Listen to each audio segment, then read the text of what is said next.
ونصلي ونسلم على سيدنا ومولانا محمد رسوله النبي الأمين القدير الرؤوف الرحيم. أما بعد، أعوذ بالله من الشيطان الرجيم. بسم الله الرحمن الرحيم. أم حسبتم أن تدخلوا الجنة ولما يأتكم مثل الذين خلوا من قبلكم مستهم البأساء والضراء وزلزلوا حتى يقول الرسول والذين آمنوا معه متى نصر الله ألا إن نصر الله قريب. صدق الله العظيم وصدق رسوله النبي الكريم. میرے نہایت ہی والد احترام، السلام علیکم ورحمۃ اللہ وبرکاتہ. آج یہ جمعہ المبارک کی محفل کے اندر آپ کی خدمت میں میں نے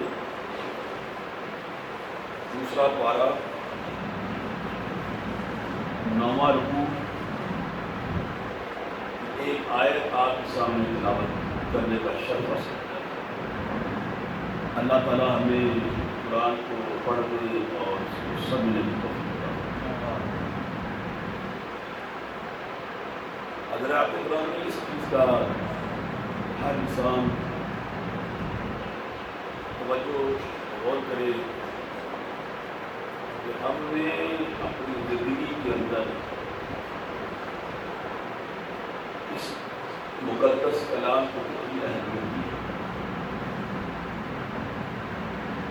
جبکہ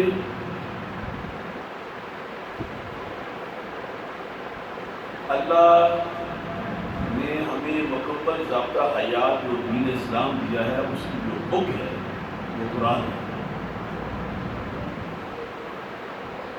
رسول اللہ صلی اللہ علیہ وسلم نے بھی ارشاد فرمایا کہ میں تمہیں دو بھاری چیزیں چھوڑ رہا ہوں، جب تک تم ان کا دامن مضبوطی سے تھامے رکھو گے لم تضلوا، تو تم گمراہ نہیں ہوں گے.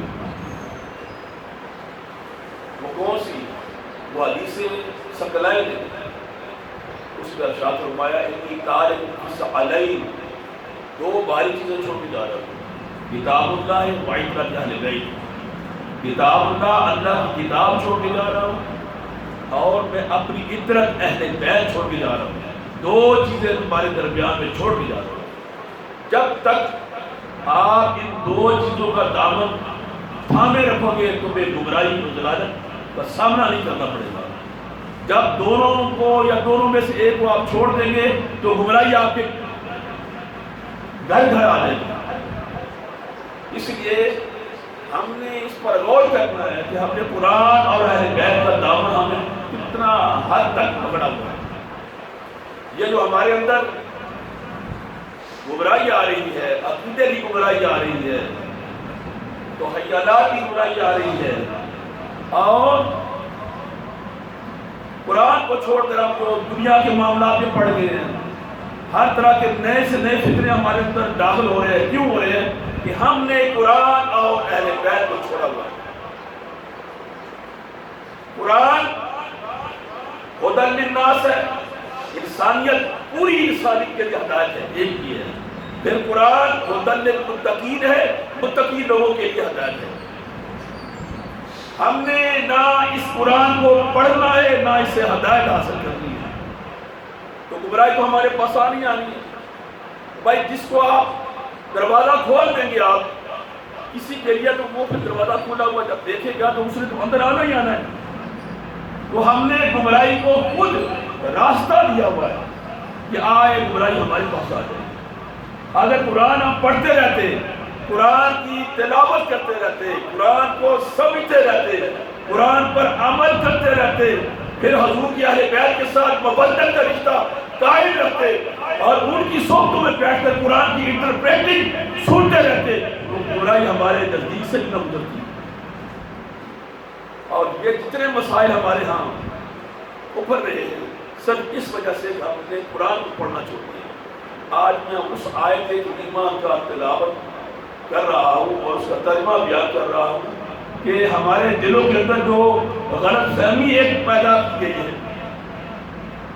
ہمارے اندر ایک غلط فہمی پیدا کر دی گئی ہے کہ ہم لوگ بیڑا پار والے لوگ ہیں، ہمارا بیڑا پار ہو جائے گا۔ ہم کہتے ہیں کہ ہم غوث پاک کے مرید ہیں، ہم تو بخشے جائیں گے۔ ہم تو کہتے ہیں عظمت عطا کرے بخش علی اجمیری رحمۃ اللہ علیہ کے ماننے والے تو ہم تو بخشے جائیں گے۔ ہم کہتے ہیں ہم بابا فرید شیخ مسعود رضی اللہ تعالیٰ عنہ کو ماننے والے ہم تو بخشے جائیں گے۔ یہ کنسپٹ جو ہمارے اندر پایا گیا ہے، میں اس کنسپٹ کو اس قرآن کی آیت سے دور کروں گا۔ ایک میری بات یاد رکھیے، ولی کی کوئی بات ہوتی ہے، کوئی بات، کوئی عمل جو ہوتا ہے ولی کا، وہ ہمارے لیے شریعت کا درجہ نہیں رکھتا۔ نبی کی ہر بات ہمارے لیے شریعت کا درجہ رکھتی ہے۔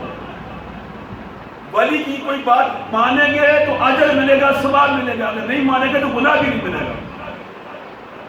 نبی کی ایک ذرا سی بات بھی اگر ہم نے انکار کر دیا تو وہ ہمارے اوپر کفر لازم آ جائے گا۔